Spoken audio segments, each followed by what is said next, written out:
नया चैप्टर शुरू करने जा रहे हैं जिसका नाम क्या है, ऑर्गेनाइजिंग। ये जो चैप्टर है ये हमारे को दिलवाता है पेपर में 8 मार्क्स, 8 मार्क्स का चैप्टर है। और इसमें से एक बहुत बड़ा जो टॉपिक है वो भी डिलीट हो चुका है। आई होप आप सबने नोट्स निकाल लिए थे, इसको प्रिंट आउट ले लिए थे। तो एक टॉपिक डिलीट होने के बाद भी इस चैप्टर की वेटेज 8 मार्क्स है। इजी चैप्टर है, चलिए उसको शुरू करते हैं। तो अभी तक हमने क्या किया, आज हम बहुत ही कम, मतलब आज तो हम बहुत ही बेसिक करेंगे इस चैप्टर का, सिर्फ एक डेफिनेशन और एक क्वेश्चन चेक्स का, बस इतना ही करेगा। तो अभी तक हमने क्या देखा, इससे पहले हमने जो चैप्टर किया उसका नाम था प्लान। और प्लानिंग में हमने क्या देखा, प्लानिंग में हमने ये देखा, मेरे एक एक वर्ड को सुनना बच्चों, एक एक वर्ड। प्लानिंग में हमने देखा कि हमें करना क्या है और हमें उस चीज को कैसे करना है। मेरा सवाल आप लोगों से ये है कि क्या एक्चुअली में, क्या हमने प्लानिंग करते वक्त एक्चुअली में कुछ भी काम किया, क्या हमारा कुछ भी काम हुआ? नो सर, क्या हमने कुछ भी काम किया? नहीं, हमने सिर्फ जो भी काम किया भी तो वो सिर्फ पेपर के ऊपर किया, एक्चुअली में हमने कोई भी काम नहीं किया। तो अब क्या करने जा रहे हैं, अब हमने जब प्लान बना लिया कि हमें क्या करना है और हमें उस चीज को कैसे करना है, तो अब हम क्या करने जा रहे हैं, उस प्लान को एक्शन में डालने जा रहे हैं। तो वो जो हम एक्शन में डालते हैं प्लान को, जो हम इनिशिएट करते हैं प्लान को, वो कैसे होता है, ऑर्गेनाइजेशन। बेटा इसको समझाने के लिए, इस ऑर्गेनाइजिंग चैप्टर को समझाने के लिए मैं पूरे चैप्टर में एक एग्जांपल अपना कैरी करूंगा। आप सबने देखा होगा या आप लोगों ने मतलब आपकी लाइफ में हुआ होगा, एक हाउस कंस्ट्रक्ट करना है। हम एक हाउस कंस्ट्रक्ट करना चाह रहे हैं, अपना एक हाउस कंस्ट्रक्ट करना चाहते हैं, बिल्कुल बेस से लेके बिल्कुल ही जमीन से लेके हम ऊपर उसको पूरा बनाना चाहते हैं। तो उसके लिए हमें क्या क्या एक्टिविटीज होती है, मैं इस एग्जांपल से आपको समझाऊंगा और हो सका तो मैं आपको एग्जांपल लिखवा दूंगा। तो देखिएगा बच्चों, सबसे पहले किसी भी काम को करने के लिए हमें क्या करना होता है, जितनी भी एक्टिविटीज होती है हम उन एक्टिविटीज को क्या कर देंगे, हम उन एक्टिविटीज को सबसे पहले क्या कर देंगे, आइडेंटिफाई करेंगे। तो अगर हम बात करते हैं कि हाउस कंस्ट्रक्ट करना है, तो एक हाउस कंस्ट्रक्ट करने में हमारी कितनी एक्टिविटीज होती है। सबसे पहले हमें क्या करना है, अगर वहां पे कोई बिल्डिंग बनी हुई है जो हमारे हिसाब से नहीं बनी हुई, तो हमें उसको क्या करना है, सबसे पहले हमें उसको डिमोलिश करना है। फिर अगर मान लीजिए हम उसमें बेसमेंट बनाना चाहते हैं, तो थोड़ा सा हमें उसको नीचे से खोदना भी पड़ेगा, डिगिंग वगैरह भी करनी पड़ेगी। फिर हमें उसमें बिल्डिंग में सिविल स्ट्रक्चर खड़ा करना पड़ेगा। उसके साथ सिविल स्ट्रक्चर के बाद फिर हमें उसमें इलेक्ट्रिक जो भी इलेक्ट्रिसिटी का काम है वो सारा काम करना है इलेक्ट्रिशियन का। उसके बाद सैनिटेशन का काम होएगा। उसके बाद हमारा फर्नीचर वुडवर्क का काम होएगा। उसके बाद इंटीरियर्स का काम होएगा। और मान लीजिए हमें उसमें कुछ ग्लास वर्क है, वो सब काम भी करना पड़ेगा। तो ये हमने क्या किया, ये हमने आइडेंटिफाई किया डिफरेंट एक्टिविटीज जो कि एक घर बनाने में मुझको मतलब करनी पड़ेगी। अब हमें क्या देखना है, अब मुझे देखना है कि हमें कितने लोगों की जरूरत पड़ेगी। बच्चों मेरे एक एक वर्ड को सुनना, अभी हमने किसी को नहीं रखा क्योंकि प्लानिंग के बाद जो हमारा दूसरा फंक्शन है वो है ऑर्गेनाइजिंग, और उसके बाद आता है स्टाफिंग। स्टाफिंग जो फंक्शन है, जब हम किसी को रखते हैं वो ऑर्गेनाइजिंग के बाद आता है, ऑर्गेनाइजिंग से पहले नहीं आता। तो ऑर्गेनाइजिंग में हम क्या कर रहे हैं, ऑर्गेनाइजिंग में सिर्फ हम अपने मन में एक पिक्चर बना रहे हैं कि एक काम जो भी मेरे को काम करना है, जैसे यहाँ पे मेरा काम क्या है, एक हाउस कंस्ट्रक्ट करना है, तो एक काम को करने के लिए मेरे को क्या क्या काम करवाने पड़ेंगे और उन क्या क्या कामों के लिए मुझे कितने लोगों की जरूरत पड़ेगी, ये सिर्फ मैं अभी भी अपने मन में ही सोच रहा हूँ, अभी मैंने किसी को नहीं रखा। अब देखिए, जैसे मान लीजिए अगर मैं आपको किसी जॉब के लिए रख रहा हूँ, तो पहले मुझे तो पता हो ना कि मेरे को आपसे काम क्या करवाना है। तो अगर मेरे को जैसे मेरे को अपने घर में कुछ वुडन वर्क करवाना है, कुछ स्पेशल तरीके का कार्विंग करवानी है, कुछ स्पेशल तरीके के डिजाइन बनवाने हैं, तो सबसे पहले जो कारपेंटर होगा उससे मैं ये तो पूछूंगा कि भाई तेरे को ये काम आता है कि नहीं आता। तो पहले मैं खुद तो क्लियर हूँ कि मुझे उससे बनवाना क्या है, मुझे उससे काम क्या करवाना है। मान लीजिए मैं अपने घर में सारी जो इलेक्ट्रिसिटी चाहता हूँ वो मैं आजकल तो आपको पता है सारी वॉइस ऑपरेटेड इलेक्ट्रिसिटी वो लाइट्स आ गई है, एलेक्सा ऑपरेटेड लाइट्स आ गई है। अब मुझे ये तो पता हो कि जो मेरा इलेक्ट्रिशियन है क्या वो उस काम को करने के लिए तैयार है, क्या वो काम को वो कर लेगा, क्या वो ये सब दोस्तों ये कंप्यूटर्स वगैरह के बारे में पता है, वो उसके हिसाब से लगा लेगा। तो सबसे पहले मुझे क्या करना है, सबसे पहले मुझे देखना है कि मुझे काम क्या क्या करवाना है लोगों से। तो आई शुड बी क्लियर कि क्या क्या काम मुझे करना। उसके बाद क्या करना है, ये डेफिनेशन से पढ़ते हैं। तो एक एक लाइन को देखिए मैंने तोड़ तोड़ के लिखा है, आपको पता ही है मैं आपको हमेशा जब भी कोई डेफिनेशन बड़ी होती है मैं उसको तोड़ तोड़ के याद कराता हूँ। देखिएगा ऑर्गेनाइजिंग, इधर देखिएगा बच्चे, नोट्स मत निकालिएगा प्लीज, ध्यान देखिएगा, मैं अपने तरीके से याद कराऊंगा, 8-10 मिनट तो डेफिनेशन याद करें। Organizing can be defined as a process, देखिए प्रोसेस आ गया तो इसका मतलब क्या होएगा, इसके स्टेप्स भी होंगे जो हम नेक्स्ट अभी करेंगे नेक्स्ट क्वेश्चन में। अ process that initiates implementation of plans. Initiates implementation of plan का क्या मतलब हुआ कि जो हमने प्लान्स बनाए थे उनका इंप्लीमेंटेशन शुरू हो गई है, सिर्फ शुरू हुई है, इंप्लीमेंटेशन उनकी शुरू हो गई। अब ये देखिए, by clarifying jobs and working relationships, ये लाइन बहुत इंपॉर्टेंट, इसको समझते। तो जैसे मैंने आपको कहा कि मेरे को ये पता चल गया कि एक घर बनवाने में मुझे इतना काम चाहिए, तो मैंने अभी मन में सोचा कि मेरे को कितने लोगों की लेबर की जरूरत पड़ेगी। तो मैंने सोचा कि एक तो जो सिविल स्ट्रक्चर है उसके लिए मेरे को 10 लेबर की जरूरत पड़ेगी, जो वुडन वर्क है उसके लिए मेरे को 5 लेबर की जरूरत पड़ेगी। ऐसे मैंने क्या बना लिया, ऐसे मैंने अलग अलग काम को डिफाइन कर दिया कि कितने कितने लोग मेरे को चाहिए। फिर मैंने ये देखा, अभी बात बताइए, मेरा काम तो नहीं है ना कि मैं उनको सामान लाके दूं, कुछ काम खत्म हो गया तो मैं उनको सामान लाके दूं या कुछ भी सामान चीजें लाके दूं, या कोई भी प्रॉब्लम आई तो वो मुझे फोन करके पूछे कि ये प्रॉब्लम आ रही है। अगर मैं यही करता रहा तो मैं आप लोगों को कब पड़ा होगा, मैं अपना और काम कब करूंगा। तो मैंने क्या किया, मैंने मन में ही मैंने ये बना दिया, सोचा कि इस सिविल स्ट्रक्चर वाली जो टीम होगी इसका एक सुपरवाइजर होगा, जो वुडन डिपार्टमेंट वाली टीम होगी उसका भी एक सुपरवाइजर होगा, जो इलेक्ट्रिसिटी वाली टीम होगी उसका भी एक सुपरवाइजर होगा। ऐसे मैंने मन में सोच लिया कि जितने भी मेरी टीम्स है इन लोगों के एक एक सबके सुपरवाइजर। फिर इन 5-6 टीम्स का भी एक क्या होगा, एक जो है फोरमैन कह लीजिए या हेड सुपरवाइजर कह लीजिए, ये पांचों सुपरवाइजर उसको रिपोर्ट करेंगे। और वो जो होएगा बंदा, वो मुझे बताएगा कि सर आज ये काम हुआ है, आज इसमें हमने ये काम करे थे, इसमें ये कमी रह गई, इसमें ये प्रॉब्लम आई है, हमें ये सामान बाहर से चाहिए, हमें ये सामान। और वो एक बार पूरे दिन में सिर्फ एक बार मुझे फोन करेगा शाम को कि आज हमारा ये काम हुआ है। अगर वो हर 2-2 मिनट बाद मुझे फोन करते रहेगा तो मैं आपको कैसे पढ़ाऊं। तो क्या हुआ, हमने क्लैरिफाई किया कि कौन सा पर्सन क्या काम करेगा। अब आपके मन में क्वेश्चन आएगा, सर जब कोई इंसान रखा ही नहीं है तो हम क्लैरिफाई कैसे कर सकते हैं। बिल्कुल सही बात है, हमने भी किसी को नहीं रखा, लेकिन पेपर पे तो क्लैरिफाई कर सकते हैं ना कि जो भी पर्सन इस डिपार्टमेंट में होएगा उसको ये काम करना पड़ेगा। मतलब जिसको भी हम रखेंगे उसको ये काम आना चाहिए, ये जो पर्सन यहाँ आएगा उसको ये काम आना चाहिए। तो we are just clarifying the jobs on paper, हम सिर्फ पेपर पे क्लैरिफाई कर रहे हैं कि किससे हमें क्या काम करवाना है। अभी हमने किसी को नहीं रखा क्योंकि रखेंगे हम नेक्स्ट फंक्शन में स्टाफिंग। और हमने उसके बाद क्या किया, हमने वर्किंग रिलेशनशिप बनाई। वर्किंग रिलेशनशिप मतलब हमने ये बनाया कि कौन किसको रिपोर्ट करेगा, कौन सा पर्सन किसको रिपोर्ट करेगा। अगेन पेपर पे कि सबसे नीचे लेबर होगी, उनके ऊपर एक सुपरवाइजर होगा, फिर उसके ऊपर एक फोरमैन होगा या इंस्पेक्टर होगा या कोऑर्डिनेटर होगा, फिर वो मुझे रिपोर्ट करेगा। तो मैंने ये सिर्फ सब कुछ मैंने पेपर पे लिखा है, अभी एग्जैक्टली कुछ भी नहीं हुआ, एक्चुअली में अभी कुछ भी नहीं हुआ। तो by clarifying jobs and working relationships, जब ये सब मैंने तैयार कर दिया कि मुझे इतने लोगों की जरूरत पड़ेगी, ये चीजें पड़ेगी, अब फाइनली मैं उठा और मैं बाहर गया और मैंने सामान लाना, जो थोड़ा बहुत सामान इनिशियली सामान मेरे को लाके देना है वो मैंने लाके दिया। And effectively deploying resources. बच्चे डिप्लॉइंग का क्या मतलब होता है, डिप्लॉइंग का मतलब होता है लगाना, किसी काम पे सामान को लगाना। जैसे कभी कभी कहते हैं ना, your brother has been deployed on that post. Deploy मतलब उसको उस पोस्ट पे लगाया गया है। तो मैंने उनको सामान लाके दिया for the attainment of identified and desired goals. इसका क्या मतलब हुआ, मैंने ऐसे क्यों लिखा है, आइडेंटिफाइड एंड डिजायर्ड क्यों लिखा है, कोई बता सकता है कि यहाँ पे मैंने आइडेंटिफाइड एंड डिजायर्ड क्यों लिखा है। सो क्योंकि प्लानिंग प्रोसेस में हम हमने इससे पहले वाले फंक्शन में पहले ही सोच चुके हैं कि मेरे को कैसा घर बनवाना है, कितने फ्लोर का बनवाना है, उसको मैं चेंज नहीं कर सकता। तो ऑलरेडी वी हैव आइडेंटिफाइड कि मेरा को क्या काम करना है या क्या काम करना है। तो आइए बच्चों, बस पूरी डेफिनेशन एक साथ पढ़ते हैं। अभी आप सिर्फ देखेंगे, अभी आपको नहीं बोलना, अभी आप सिर्फ देखेंगे।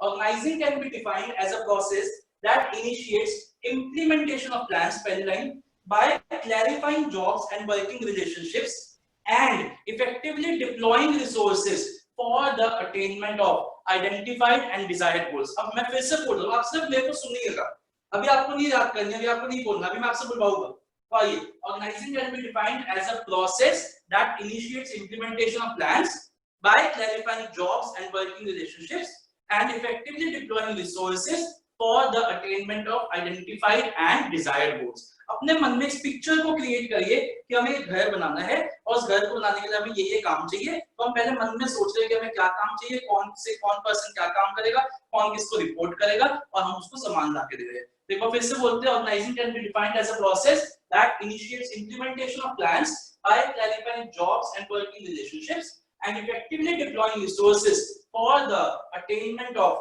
identified and desired results, bracket में गोल्स या सीधा गोल्स भी बोल सकते हैं। तो आइए बच्चों, अब मेरे साथ बोलने की कोशिश करेंगे। एक बार अपने नोट्स को ओपन कर लीजिए, आपके पास ही है, फर्स्ट पेज पे ऊपर मैंने बॉक्स में लिखा हुआ है।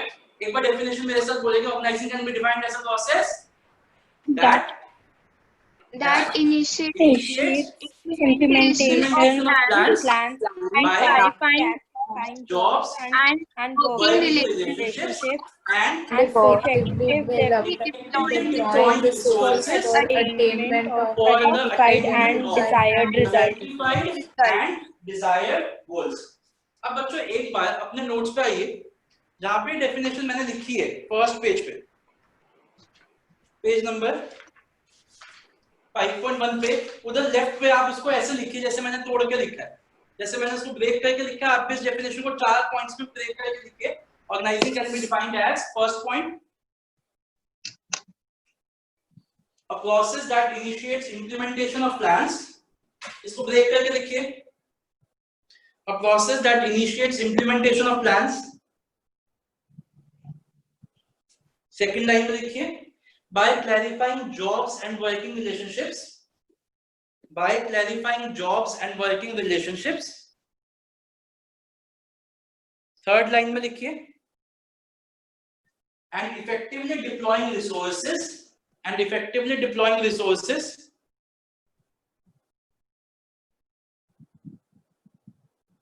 बच्चों ये वीडियो ऑन करिए सब बच्चे अपने अपने, for the attainment of identified and desired goals, for the attainment of identified and desired goals।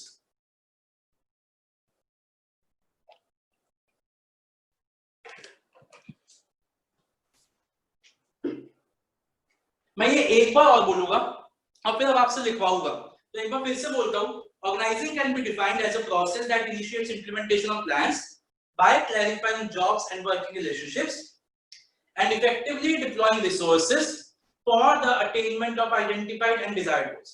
I hope आप सबको याद हो गई। अब आप लोग अभी रजिस्टर निकालिए, अभी रजिस्टर निकालिए और इसको 5 बार लिखिए मेरे सामने, और कोई भी बच्चा वीडियो ऑफ नहीं करे। अभी लिखेंगे 5 टाइम्स, कोई भी बच्चा वीडियो ऑफ नहीं करेगा, जल्दी से करिए।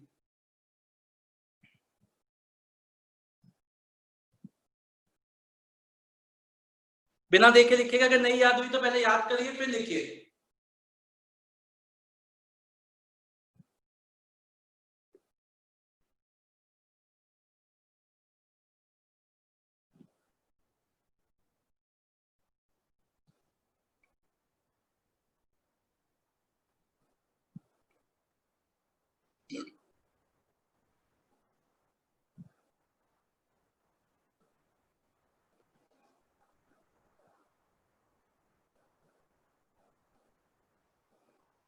सर ये थर्ड पॉइंट समझाना।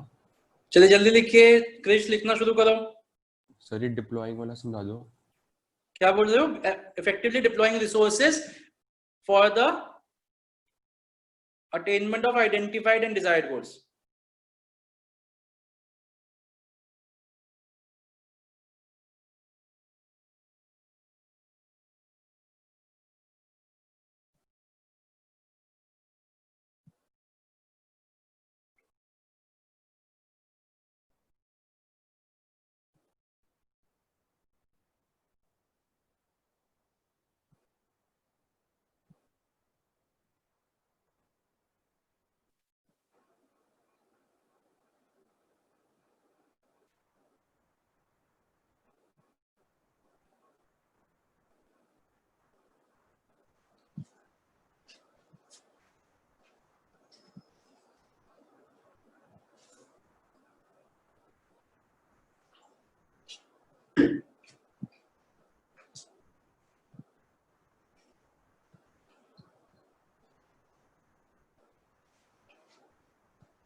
बिना देखे लिखना बच्चों।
लिख लिया?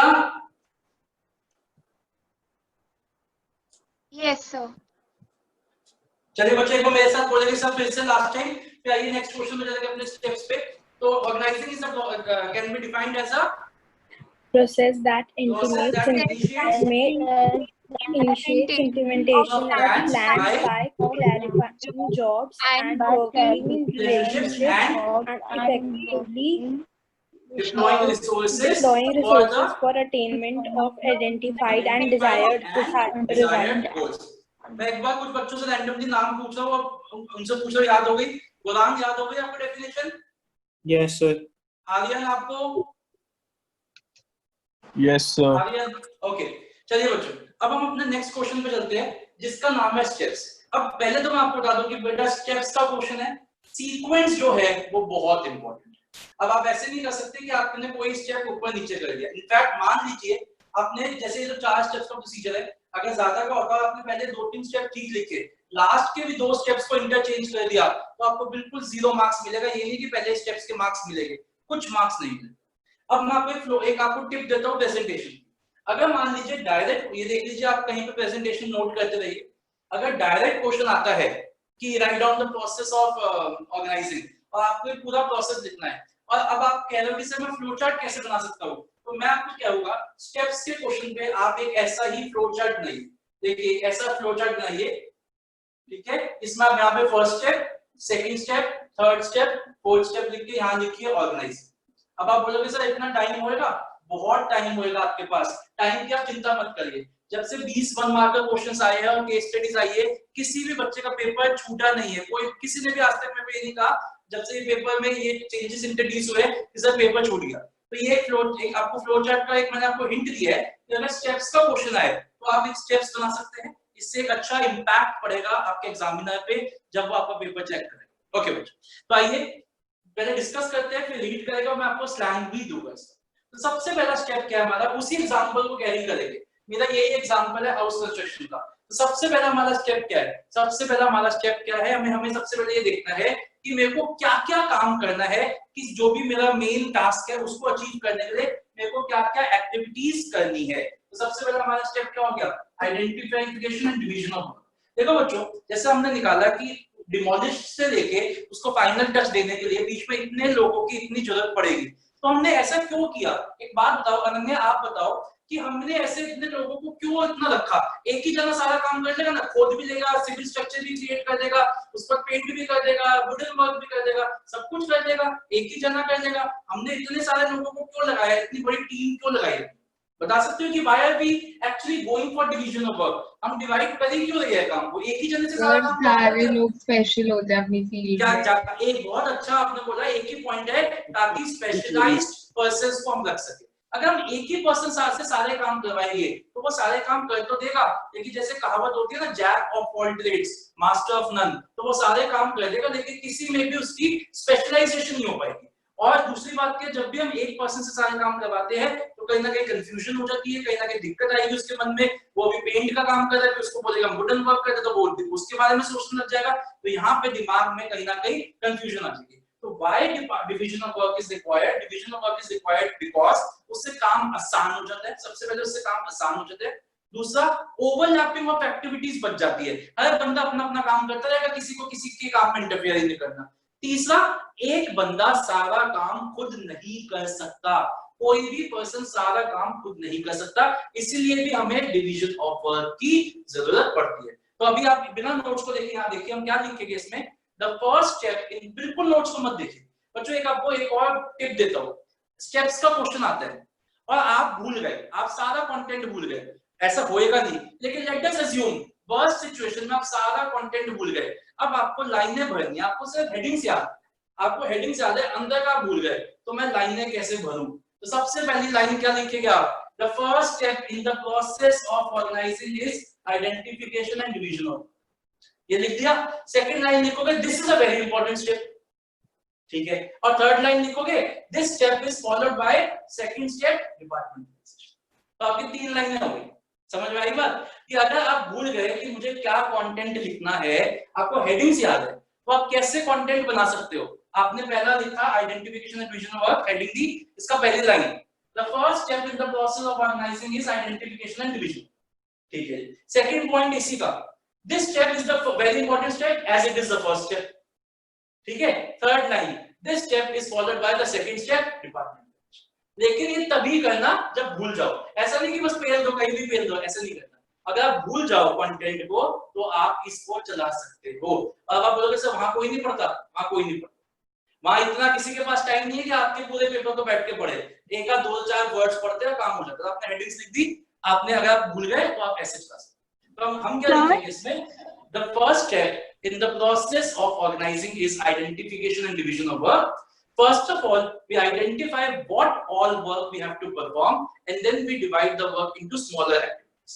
The second line, this division of work is required because, जैसे ने बोला, मैंने भी आपको एक एग्जांपल दिए, because it leads to specialization, it makes the task simpler, it avoids confusion, also no single person can perform all the work by himself. तो देखिए आपके 5-6 लाइनें भर गई, हो गया काम।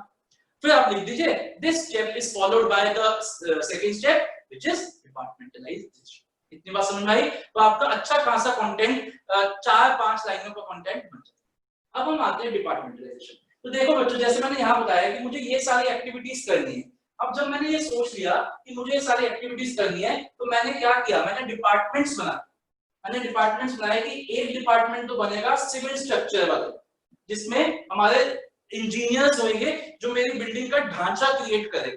तो मैंने एक तो बना लिया सिविल डिपार्टमेंट बनेगा। फिर मैंने बनाया दूसरा जो डिपार्टमेंट होगा वो बनेगा सैनिटेशन वगैरह, इस पे सारी पाइपलाइंस वगैरह एक्सेट्रा चीजें वाले काम चलेगा। फिर मैंने तीसरा मैंने बनाया wooden work and interiors, wooden and interiors. फिर मैंने फोर्थ बना दिया इलेक्ट्रिक, सारा इलेक्ट्रिक का काम होगा इसमें, इलेक्ट्रिशियन। तो मैंने ऐसे अपने क्या इलेक्ट्रिसिटी एंड एक्सेट्रा इलेक्ट्रिकल ऐसे। तो मैंने क्या किया, मैंने देखा जो जो एक्टिविटीज एक एक तरीके की है उनको ग्रुप कर दिया और डिपार्टमेंट्स क्रिएट कर दिया। जो जो एक्टिविटीज सिमिलर नेचर की है, जिनकी लेबर सेम होती है, उनको ग्रुप करके डिपार्टमेंट्स क्रिएट कर दिया। तो जो मेरी 8 एक्टिविटीज थी वो ले देके 4 डिपार्टमेंट्स में क्रिएट। ये जो डिपार्टमेंट्स है इससे अगेन स्पेशलाइजेशन ही होती है। सिविल डिपार्टमेंट में जितने भी लोग हैं वो सिर्फ एक बिल्डिंग के ढांचे के बारे में सोच रहे हैं, सिर्फ बिल्डिंग के ढांचे के बारे में। तो उन सबकी जो दिमाग है वो एक ही दिशा में चल रहा है, एक ही डायरेक्शन में चल रहा है। जो सैनिटेशन वाले लोग हैं वो पूरी बिल्डिंग के पानी के बारे में और सब चीजों के बारे में सोच रहे हैं, एक ही डायरेक्शन। जो इलेक्ट्रिक वाले जो लोग हैं वो पूरी बिल्डिंग में कैसे वायरिंग होगी, कैसे उसकी कहाँ पे स्विच बोर्ड लगेगा, कहाँ पे क्या लगेगा, उस बारे में सोच रहे हैं। तो इससे क्या होगा, इससे फर्दर स्पेशलाइजेशन हो पाएगी। तो सेकंड स्टेप हमारा क्या हो गया, वंस, अब आइए देखिए इसके बारे में क्या लिखेंगे। Once the work has been identified, now the activities which are of similar nature are grouped together. This process of grouping the similar activities is known as departmentalization. One marker question. This departmentalization further leads to specialization. हो गया तीसरा। अब देखिए बच्चों, अब आपके मन में डाउट आएगा कि सर हम ड्यूटीज किसको असाइन कर रहे हैं, जब हमने किसी को रखा ही नहीं है तो हम ड्यूटीज किसको असाइन कर रहे हैं। तो बच्चों यहाँ देखिएगा, जो मैंने छोटा सा डायग्राम बनाया, मैंने किसी को नहीं रखा इस डिपार्टमेंट में। जो मेरा पहला डिपार्टमेंट है सिविल, मैंने किसी को नहीं रखा अभी, लेकिन मैंने लोगों से बात करके देखा कि मेरा यार इतना बड़ा प्लॉट है, मुझे इसमें 4 मंजिला एक वो बनवानी है, बिल्डिंग बनवानी है, ये तो कितने लोगों की जरूरत पड़ेगी? तो उसने बताया कि आपको इधर 8 पीपल की जरूरत पड़ेगी और उनकी ये स्किल्स होनी चाहिए। तो मैंने क्या किया, मैंने अभी मन में सोचा, पेपर पे लिख लिया कि मुझे ऐसे 8 लोग चाहिए इस डिपार्टमेंट में जो ये काम करेंगे। क्योंकि जब मैं आगे जाके लोग बिल्डर देखूंगा या लोगों को रखूंगा जो लेबर को लेके आऊंगा, तो सबसे पहले मैं उससे पूछूंगा कि भाई तेरे को ये काम आता है, तेरे को पीओपी का काम आता है, तेरे को प्लास्टिक, तेरे को ये दीवार पे टेक्सचर पेंट करना आता है, तो मुझे तो पता हो मैं उससे करवाना क्या है। तो मैंने क्या देखा, मैंने यहाँ पे लिख लिया कि यहाँ पे जो भी पर्सन काम करेगा उसको ये काम आना चाहिए, जो भी पर्सन काम करेगा वो ये काम करेगा। तो हमने क्या किया, हमने अगेन पेपर पे ड्यूटीज असाइन कर दी।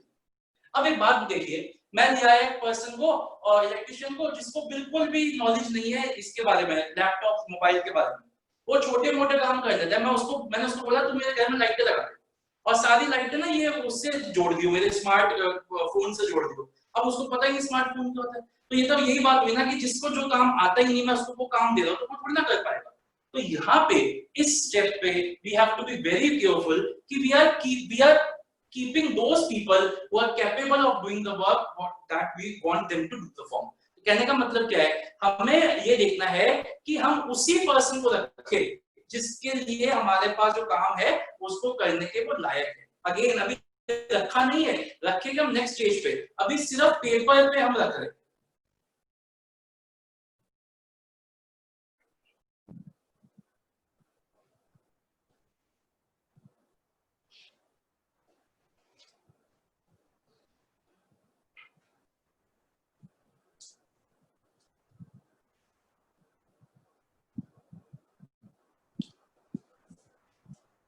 ओके आइए, अब ये जब हमने सारा काम उनको दे दिया, हमने पेपर पे लिख लिया कि ये पर्सन ये काम करेगा, अब हम अपने नेक्स्ट स्टेज पे चलते हैं। बेटा एक बात बताओ, अगर मैं आपको बोलता हूँ, मैंने आपको एक असाइनमेंट भेजा और मैं बोलता हूँ इस असाइनमेंट को कर देना, सब सच बताना, क्या आप करोगे? सब सच बताना, क्या करोगे आप? मैंने आपको एक असाइनमेंट भेजा और मैंने कहा इसको कर देना बस, आप करोगे? नहीं, बिल्कुल नहीं करोगे। लेकिन अगर मैं आपको बोलता हूँ कि इस असाइनमेंट को मैंने आपको दिया है, इसको आप कल शाम तक करके मेरे को फोटो भेजोगे, अगर आपने फोटो नहीं भेजी तो मैं आपके घर पे कॉल करूँ, तो हाँ शायद आप करो। तो कहने का मतलब क्या है, सिर्फ काम दे दे से कोई काम नहीं हुआ, आज तक कोई काम नहीं हुआ। अगर आपने किसी को काम दिया है, काम तभी होएगा जब आप उस पर्सन की अकाउंटेबिलिटी एस्टैब्लिश करोगे। अकाउंटेबिलिटी का क्या मतलब होता है कि तुझे आज ये काम करके शाम को इस पर्सन को रिपोर्ट करना है। तो जो हमने यहाँ पे बनाया कि ये 5 डिपार्टमेंट्स है, इनके अंदर जो जो लोग काम करे वो अपने अपने सुपरवाइजर को रिपोर्ट करेंगे। तो ये चारों सुपरवाइजर इस इंस्पेक्टर, जो भी आप कोई भी पोस्ट कह लीजिए, इसको हेड सुपरवाइजर को रिपोर्ट करेगा। फिर ये हेड सुपरवाइजर शाम को मुझे बताएगा कि आज ये काम हुआ है। अगर ये रिपोर्टिंग रिलेशनशिप हमने नहीं बनाई तो कोई काम नहीं करेगा। बेटा हम काम तभी हम लोगों में ये प्रॉब्लम है, हम तभी काम करते हैं जब हमारे पीछे में डंडा लेके पड़े कि तुम्हें ये काम दिखाना है, अदरवाइज हम काम नहीं करते। तो वही चीज है, जब तक आप उनकी रिपोर्टिंग रिलेशनशिप एस्टैब्लिश नहीं करोगे कि कौन किसको रिपोर्ट करेगा, तब तक कोई काम नहीं करेंगे। हम तभी काम करते हैं जब हमारे को पता हो कि हमें इसको जवाब देना है। तो वही हम यहाँ अगेन आपके मन में डाउट आएगा कि सर कौन किसको रिपोर्ट कर रहा है, कोई है तो है ही नहीं। बिल्कुल सही है, हमने सिर्फ पेपर पे बता दिया कि ये चारों लोग, ये जो लोग हैं ये इनको रिपोर्ट करेंगे, तो ये लोग अपने अपने हेड को रिपोर्ट करेंगे, फिर वो जो सबसे बड़ा हेड है, कोऑर्डिनेटर है, उसको रिपोर्ट करेगा एंड वो शाम को मुझको बताएगा या जो भी और पर्सन है। सब कुछ अभी पेपर पे हुआ है, कुछ भी चीज अभी असली में नहीं हुई। आपको समझ में आ गया पूरा प्रोसेस? आइए इसकी चार हेडिंग देखते हैं। फर्स्ट की हेडिंग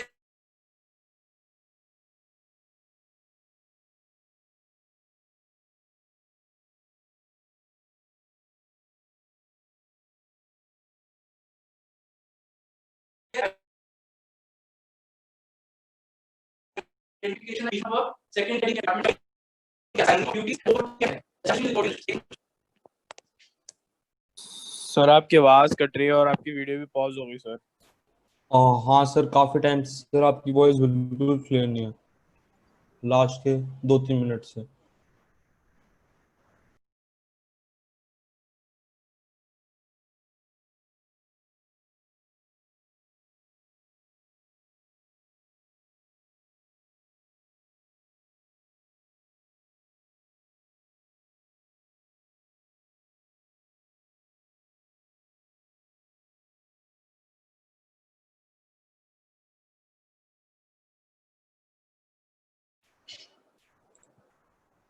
ओके बच्चों, तो आइए इसका स्लैंग देखते हैं जल्दी से। सबसे पहला सबका फर्स्ट लेटर मार्क करिए, आई डी ए एंड ई। आपकी सर वीडियो नहीं आ रही है। लिखिए Indian dhabas are exotic. Indian dhabas are exotic. तो I से identification and division of work, D से departmentalization, A से assigning of duties and E से establishing reporting relationships. आपकी वीडियो नहीं आ रही। जल्दी लिखिए, वीडियोस का लिखिए। Indian dhabas are exotic. I से identification and division of work, D से departmentalization, A से assigning of duties and E से establishing reporting relationships. जो एक दो बच्चे आज फर्स्ट टाइम आए, मैं उनको बता देता हूँ बेटा, ये जो स्लैंग लिखा है हमने, ये जो हमने स्लैंग लिखा है, इसमें आप देख सकते हैं जो वर्ड, जो अल्फाबेट हमारे कैपिटल में है, जैसे आई डी ए। सर आपकी वीडियो क्लियर नहीं है। किसकी? स्लैंग की वीडियो क्लियर अब आ रही है? देखो तो बहुत ब्लर है। ब्लर है? अच्छा, एक और किसी का भी ब्लर आ रहा है या क्लियर आ रहा है सब में? ब्लर आ रहा है। बताइए, ब्लर है? हाँ जी सर, यस सर, काफी ज्यादा। मेरे को रीड ही करवाना है, मैं बोल भी रहा हूँ। इसका स्लैंग है Indian dhabas are exotic, I capital, D capital. आज ना थोड़ी इश्यूज आ रहे हैं इसमें जूम पे, A capital and E capital. Sir आपकी वॉइस भी ब्रेक हो रही है अब। मेरी वॉइस भी ब्रेक हो रही है?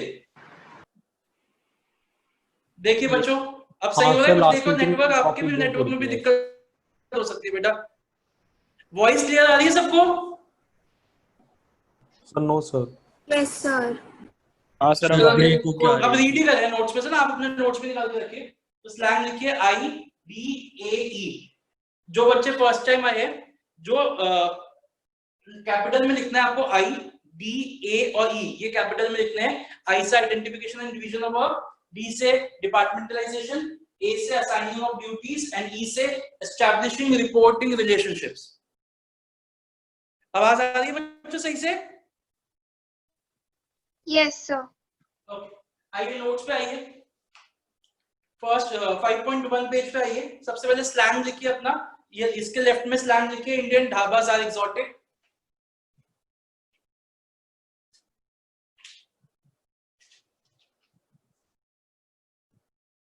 चलिए आइए रीड करते हैं। First step, organization and division of work. The first step in the process of organizing involves identifying and dividing the work that has to be done in accordance with the previously determined plans. Such division of work is necessary because of the following reasons. इसको important mark करिए, 1 mark के लिए।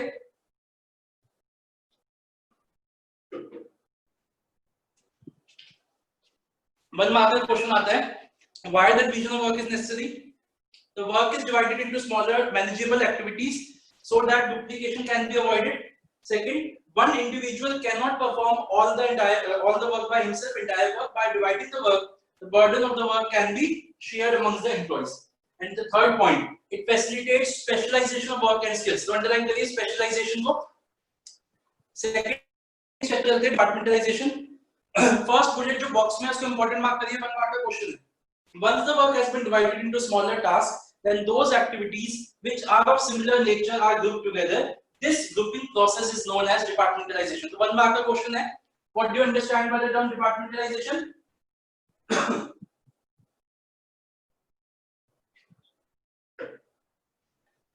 तो इसका question का answer क्या है?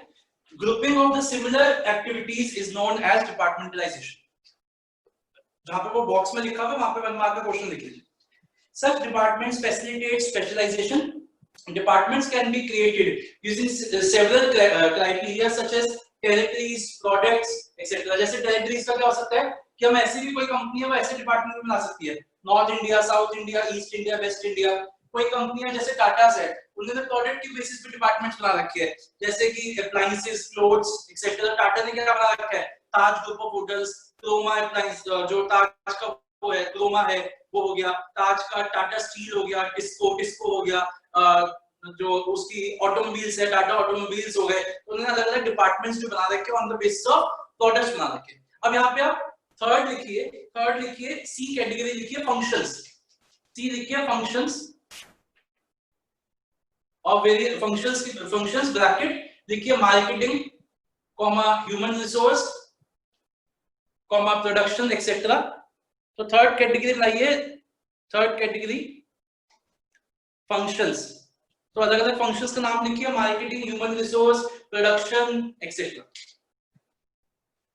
Marketing, human resource, production etcetera.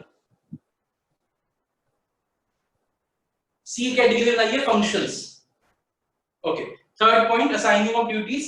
Once the department have been formed, each of them is placed under the charge of an individual known as departmental head. Okay, such as production manager etc. Jobs are then allocated to the members of each department according to their skills and competencies. तो उसके बाद हम लोगों को काम देते हैं, again लोगों को काम देंगे on the basis of their skills, अभी किसी को नहीं रखा। थर्ड पॉइंट को वेरी इंपॉर्टेंट मार्क करो, ये बहुत बार एमसीक्यूज में आया है। It is essential for effective performance that a proper match is made between the nature of the job and the ability of an individual. इसका क्या मतलब हुआ कि इफेक्टिव परफॉर्मेंस के लिए, काम अच्छा हो, इसके लिए बहुत ज्यादा जरूरी है कि जो काम हम जिसको दे रहे हैं वो उस काम को करने के लायक है। तो इस लाइन को वेरी इंपॉर्टेंट मार्क करिए। It is essential for effective performance that a proper match is made between the job and nature of the job and the ability of an individual. Fourth point पे आइए, this the work must be assigned to those who are best fitted to perform them. Last point पे आते हैं, establishing reporting relationship. Merely allocating the work is not enough. सिर्फ काम देने से कुछ नहीं होगा. Each individual should know from whom he should be responsible or accountable. The establishment of such clear relationship will also help in bringing coordination amongst the various departments. तो बच्चों, आज हमने दो क्वेश्चंस किए। आज हमने ऑर्गेनाइजिंग की डेफिनेशन की और स्टेप्स किए। एक बार जल्दी से ऑर्गेनाइजिंग की डेफिनेशन पे से बोलते हैं, एक बार बोलने की कोशिश करेंगे, मेरे साथ याद करेंगे। Organizing can be defined as a process that Initiate of plans, clarifying by clarifying jobs and working relationships and effectively deploying resources for the attainment of identified for the attainment and of desired desired result. उसके steps का पहला step क्या है? First step identification identification and of work. division of work, step departmentalization, identification and division of work. Second step departmentalization, third step assignment of work, and fourth step establishing reporting establish reporting. Okay, बच्चों आज यहीं पर रोके। आप आज का homework note down करिए। आपको डेफिनेशन लिखनी है 3 टाइम्स, डेफिनेशन 3 टाइम्स, और आपको स्टेप्स की हेडिंग्स लिखनी है 4 टाइम्स और एक बार डिटेल में। डेफिनेशन 3 टाइम्स, स्टेप्स की हेडिंग 4 टाइम्स और एक बार डिटेल में। अब आपकी जो नेक्स्ट क्लास है वो संडे को होगी ऑर्गेनाइजिंग की 3:30 बजे। सैटरडे आपकी क्लास 1 पे होगी, इस पर हम आपका प्लानिंग का सर आपकी आवाज फिर से कट रही है। मार्केटिंग का भी अगर हो सर आपकी आवाज नहीं आ रही। सर आवाज नहीं आ रही। सके तो मार्केटिंग का भी करेंगे। आपको मार्केटिंग तो आवाज नहीं आ रही। सर आवाज एक बच्चों आज ना नेटवर्क दिखा दे, तो जिसको कोई व्हाट्सएप कर दिया। यस सर व्हाट्सएप कर देना।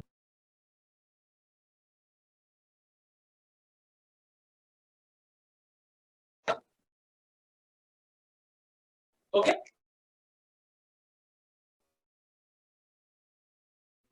Thank you sir.